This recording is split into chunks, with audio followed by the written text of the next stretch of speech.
So where are you at in this process? Is your very first YouTube video still rolling around in your head? Or maybe you've actually recorded a couple and maybe you even actually uploaded one. No matter where you are, I encourage you to keep going, but I want to give you some tips today that I hope can calm the chaos in your head of what the process of making a video might be. Let's simplify your approach and give you a workable structure that I think is going to make it less of a guessing game and more of a, hey, I've got a good idea here, I want to roll ahead with it, and then you'll feel more comfortable knowing how to do it. I want to share with you 6 simple things that if you do these each time before you hit record, I think the whole thing is going to go a lot more smoothly for you. Step 1, choose a topic for your video and keep it simple and focused, not all over the place. Instead of trying to cram in everything you know into this one video, zero in on one message and then take those other thoughts you have with it and make other videos with them. So let's say you want to make your video about how to make incredible biscuits. Now, don't also start talking about how to make a sourdough starter, or this is maybe one of the top 5 pans are the greatest for making biscuits, or oh, you see your entire new kitchen renovation in the background and you feel like you need to explain everything with that too. You don't. Focus within your topic choice helps to keep things digestible for them and for you. Now, once you've got your topic settled, figure out before you start the video what your takeaway is going to be. And that's your takeaway that your viewer is going to have from it. I just can't emphasize enough that the most important person in the process of making your video is not you. It's your viewer. If you want your YouTube channel to grow, your viewer has to be paramount in the process. Try to narrow it down. If there was one thing that you wanted your viewer to be able to take away once they're done watching your video, what they might think, what they might have learned, what they might be convinced to do, what they might feel, work on that and make sure that that is really well incorporated into your video script. If you get clear on your takeaway, I think your content's going to feel really a whole lot more intentional and way easier to structure as you put it together. I want to quickly introduce a tool that can really help your content reach more people without additional work on your part. And that's called Nexus Clips. It's so valuable for creators because you can take all the content that you've already done and repurpose it so that it helps your channel to expand and reach more viewers. So let's say you filmed a 10-minute long video. The AI that's built into Nexus Clips is going to go through that video and find what it thinks are the most attention-getting moments that it can form into smaller, short clips. Now, these are the engaging moments for your viewers, a good story that you've told, or a really valuable list that you share, or something that it picks up on is particularly motivational in what you're saying. It pulls out these clips for you to have a chance to edit, and then you can add captions and upload them super easily into YouTube Shorts or Instagram Reels or TikTok videos too, all from what you've already created. That means more visibility, more reach, more opportunity for your message to land. And you didn't have to record anything extra to do it. Nexus Clips has been kind enough to give me a 10% discount that I can offer to you for a subscription. So I hope you'll use what I use, and that's Nexus Clips. I have a link in my description, and if you want a special discount code, just type in Diane. Okay, here's my second tip to help your video preparations be a little less chaotic. And this might seem a little premature at this point, but honestly, it's really at the right place in the process. And that's to do a little research to figure out what title you're going to use for your video once you post it on YouTube. Now, if you're creating videos with the ideas of maximizing views and growing your channel, trust me, you need to have an idea of what you're going to use for your video title from the very beginning. Take some time to look through YouTube and find some videos from channels that might be like yours and what you expect it to grow into. And find some videos that did well for them in the topic that you're thinking about. Take note of what they use for their titles. Think about the structure. Think about how it is pointing people to the topic that you're using. And then I encourage you to kind of come up with an idea of a title that will be pretty similar. With that title in mind, as you are scripting out your video and as you're thinking about what you're going to make your end product to be, it really helps you to keep oriented in the right direction as you go, knowing that title is going to be one of your most attention-getting things for a potential viewer once it's posted. Step number 3, You need to think through what your strength and comfortabilities are to decide how it is you actually want to present your content and what you're going to need to make that the most successful. So some people like to write out a full script, and then they kind of really go by that really closely when they're speaking. Or some people maybe are just good with writing out some bullet points or developing a general outline, and that kind of keeps them going with enough stuff to remember. Or you could be that rare person who can just sit down and talk with really no notes whatsoever and be completely fine with it. I think I'm a mix of those two. If I have a complicated topic and I know I want to get things right and correct and I'm liable to miss some things that are big points, I will take the time to sit down and write out a full script. It helps me to get my thinking together just in the action of doing that.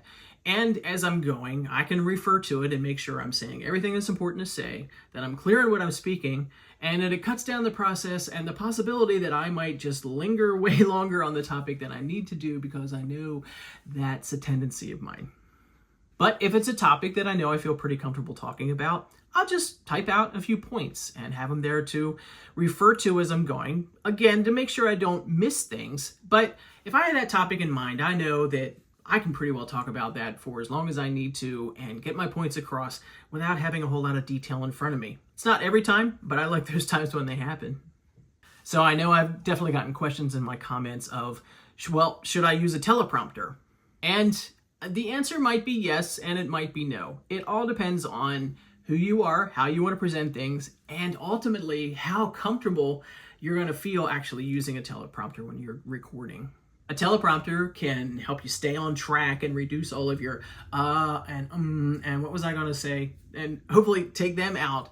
But the problem is that you can be reading your teleprompter and it really is obvious that you're reading as you're going, and it really just doesn't seem very natural for somebody who is actually watching your video.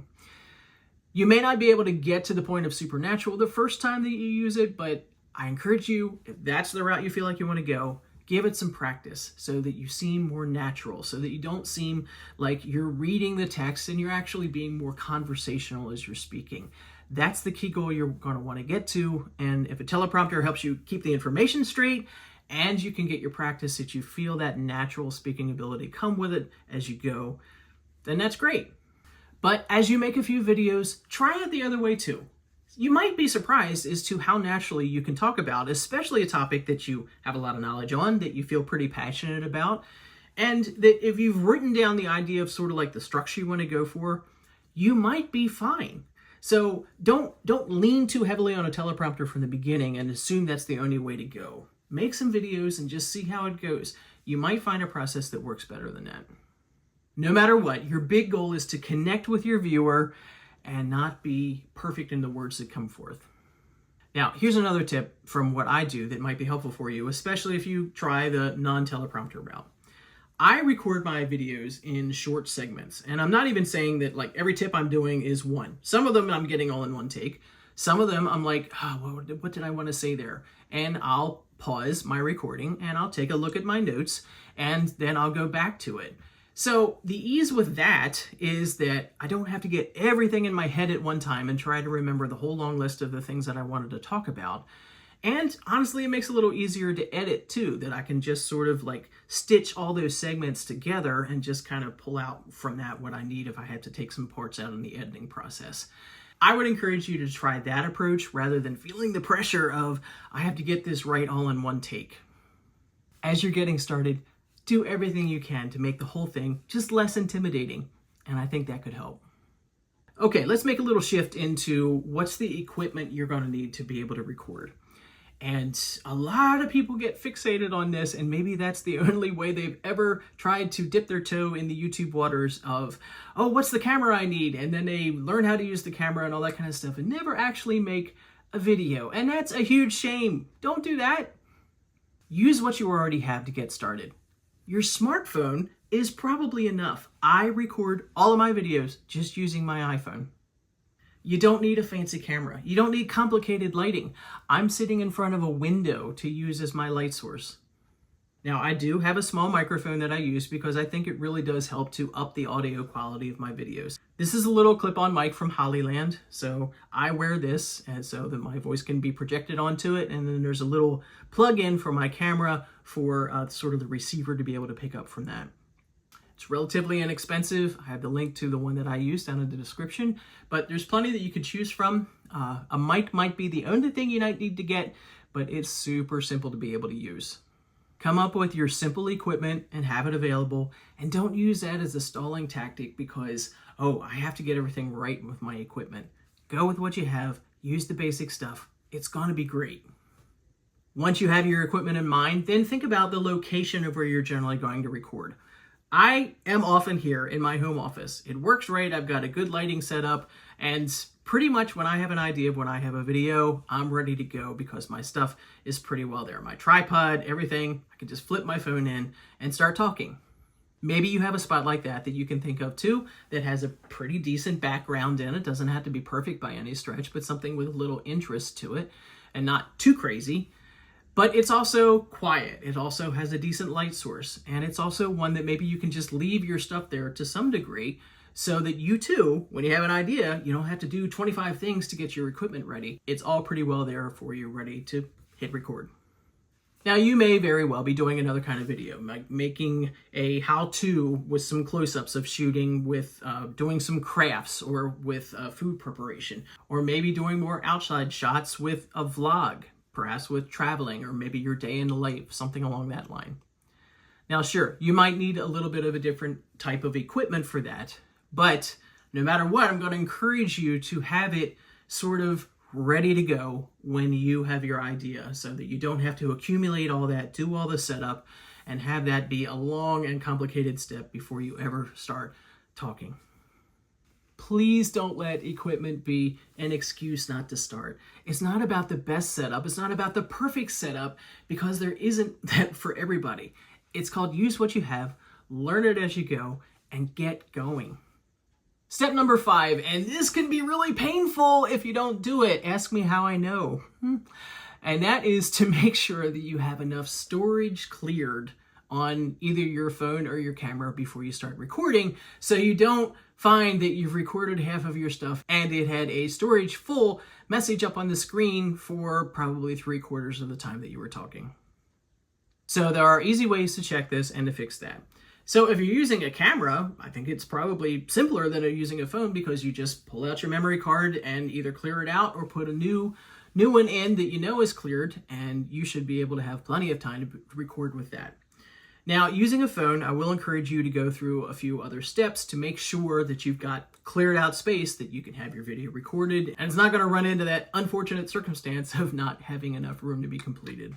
So as I mentioned, I use my iPhone to record. So before I start a video, I will go through and especially YouTube videos that I've done, I make sure that they are uploaded to where I save them on a Google Drive. And you can have any number of places that you would want to save completed videos to just to have backups. I choose that. Whatever works for you, do that. But make sure that your completed videos on your phone, you've got them somewhere that is safely backed up. Then you can delete that file from your camera roll and get rid of all that space that it's taking up. Once it's deleted from the camera roll, then you need to go to your recently deleted items folder and also clear it out from there. Even if it's off your camera roll, it's still taking up space on the phone if it's in that deleted item folder. Now finally, I also edit on my phone. I'll talk about that in a little bit, and I use the CapCut app to do that. So once I have my videos completed on CapCut and uploaded from there, then I will delete them from my phone too, because again, that's eating up an awful lot of space. And just like that recently deleted item, I go to the trash can on CapCut and empty it out from there.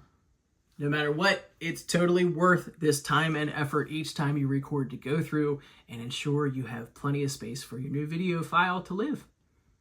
Now, here's my 6th and final suggestion as to some things to keep in mind before you start recording your video.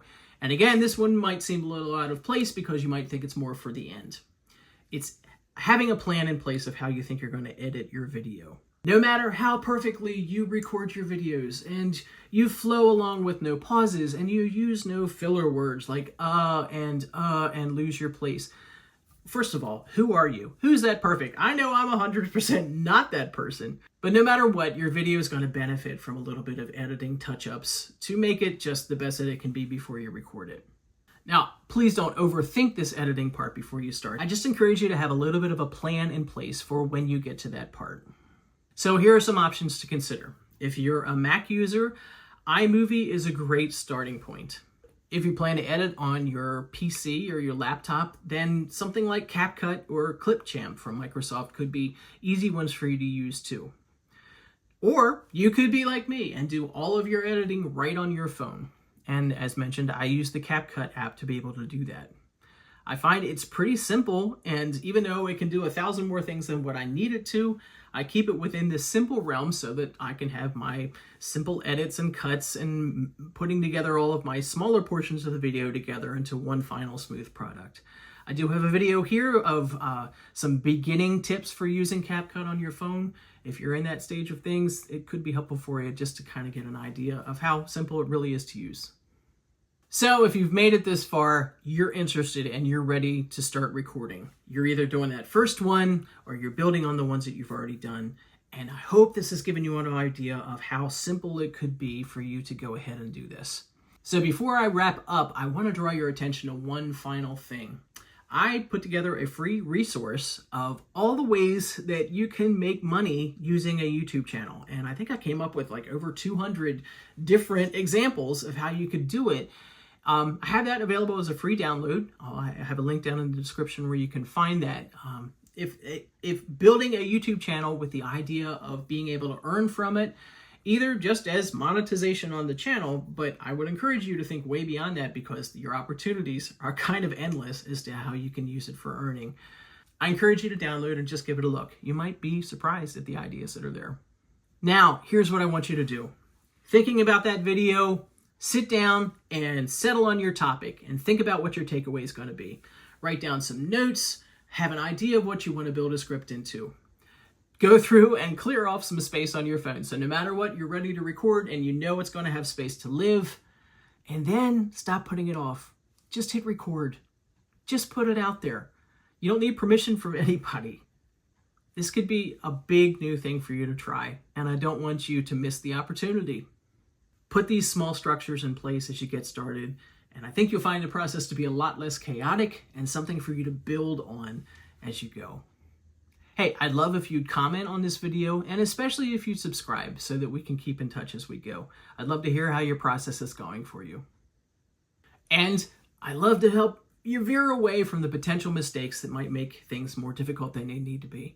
So I have a recent video that I posted about 7 mistakes that small creators often make that can kind of keep their channels small and they may not even know that they're doing them. So I'd love for you to watch that one next.